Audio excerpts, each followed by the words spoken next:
आज अनेक वर्षानंतर ज्या संभाजी महाराजांना मी पुजतोय त्या संभाजी महाराजांना कुठं अटक झाली त्या ठिकाणी आलोय, संगमेश्वरला.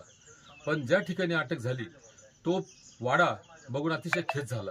त्या महाराष्ट्रामध्ये ज्या राजाने आपलं अख्खं आयुष्य मोगलांशी युद्ध केलं आणि या बहुजन समाजाला वाचवलं, त्या राजाच्या आठवणी म्हणा, त्याच्या जोपासना म्हणा, ह्यापर्यंत कोणीच केली जात नाहीये. आणि आज इतकं खेदाने सांगावं वाटतंय की पार पडझड झालेला वाड्याला मेंटेनन्स सुद्धा कोणी केलेलं नाहीये. इथं येणारे आमदार, खासदार, मंत्री हे याच्यावरती मतं मागतात.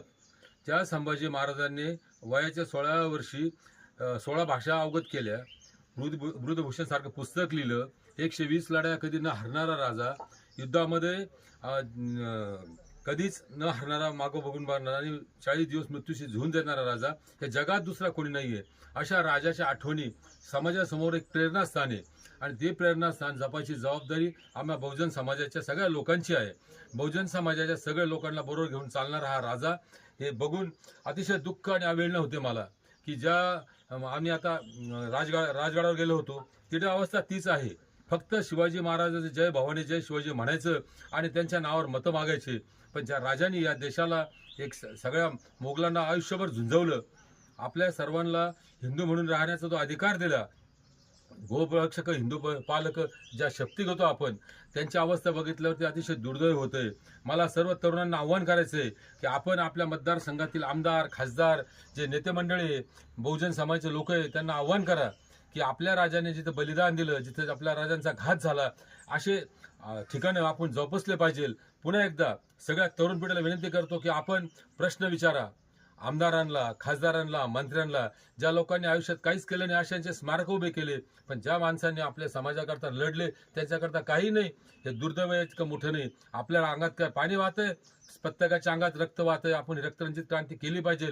म्हणून सर्व तरुण मंडळीला बहुजन समाजाचे मी आव्हान करतो की आपण आपल्या आमदार खासदारांना प्रश्न विचारून याची जोपासना करावी. धन्यवाद.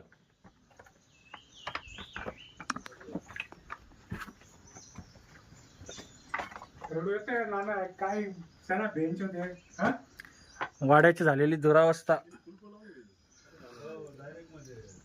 संभाजी राजे जिथे राहिले, जिथे त्यांनी वास्तव्य केला, त्याच वास्तूची एवढी मोठी दुरावस्था आहे.